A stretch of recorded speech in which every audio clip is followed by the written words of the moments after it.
Perdón. Réplica, señora conselleira.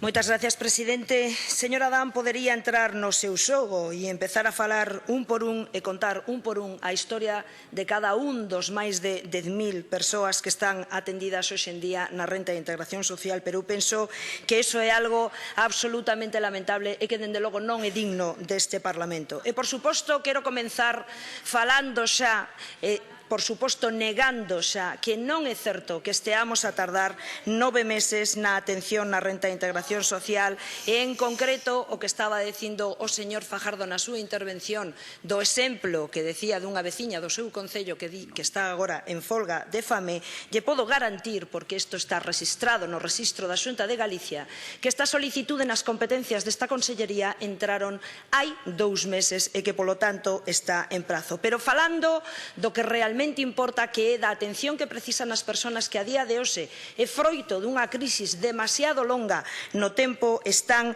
a vivir unhas circunstancias absolutamente difíciles.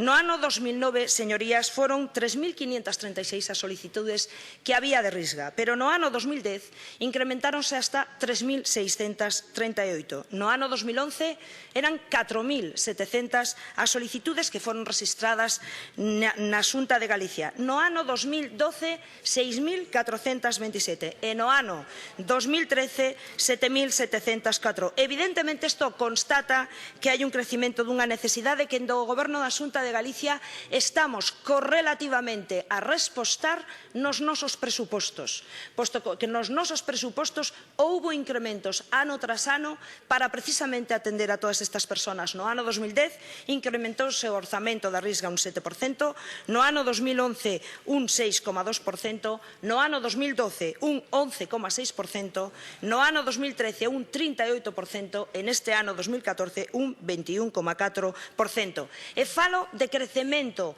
de presupostos nun escenario que, como vostedes coñecen moi ben da Xunta de Galicia, hai un decrecemento dos presupostos xerais da Xunta de Galicia nun 25%. E traballamos dende o primeiro día precisamente para que esas persoas que peor están a pasar teñan unha atención. Non se trata, evidentemente, de fachendear e moitísimo menos con isto, que é co sufrimento das persoas. Eu considero que isto é unha obriga é unha responsabilidade do Goberno e proba de que é unha obriga e unha responsabilidade do Goberno é que este Goberno fixo desta partida presupostaria, este Goberno e non outro, unha partida ampliable. É dicir, que ninguén quedará sin atender, ninguén que evidentemente teña dereito e teña dereito a telo. Pero tamén chamo a súa atención porque a atención das persoas máis desprotegidas existe unha corresponsabilidade entre todas as administracións, unha corresponsabilidade que xa é tácita e que, máis de ser tácita,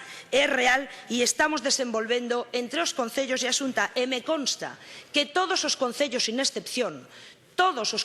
sin excepción, exercen esa corresponsabilidade con creces.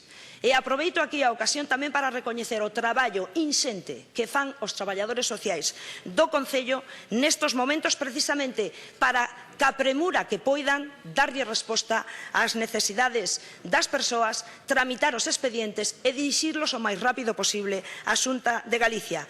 Todas as administracións implicadas, Xunta e Concellos, traballamos para resolver o máis pronto posible a tramitación da Risga de Galicia e precisamos, evidentemente, tamén da colaboración do propio solicitante que ten que achegar a solicitude.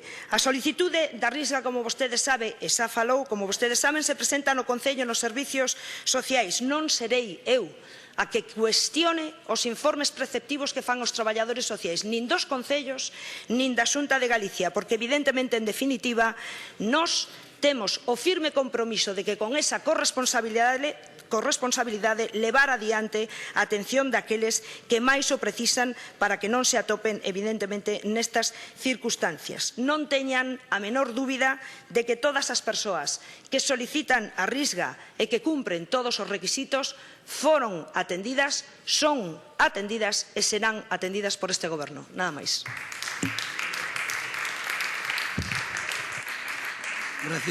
Gracias, señora conselleira. Réplica, señora Adán. Señora conselleira, paréceme unha resposta